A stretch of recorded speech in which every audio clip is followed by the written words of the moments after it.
好久不见 ，CK124蒸汽火车缓缓地由远而近。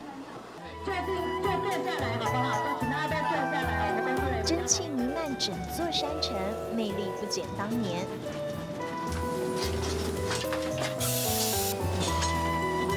蒸汽火车像是一位导游，载着旅客漫游客家村。好，那基本上我们3一站出发之后呢，我们很快就会到达这个圣心站。当然，老火车一路向南，造访海拔400多公尺的圣心车站。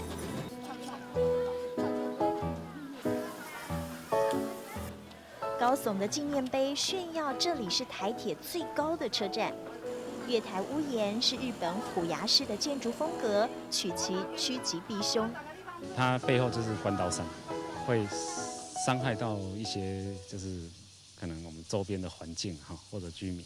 那所以呢，各位在圣心车站可以看到它有做一些风水学上的一些那个构造。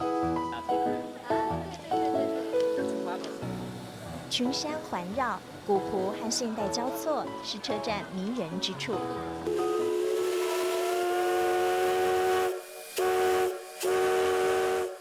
鸣笛催促，老火车等不及介绍下一站。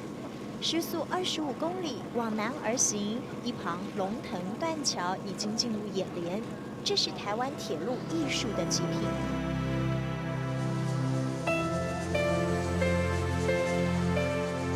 完全没有钢筋水泥，只有砖块堆砌。可惜先遭遇了1935年的关刀山地震，后又有921大震，龙腾断桥不复当年。那当初呢，刚通车的时候，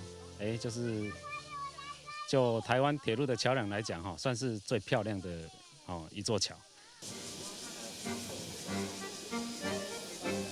也因为旧山线复驶，断桥不再孤单了。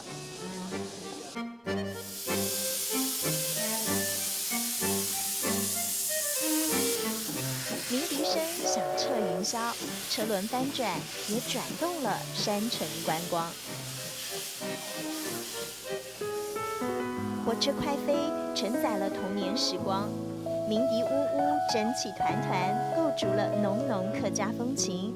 旧山线上，我遇见了我的感动时刻。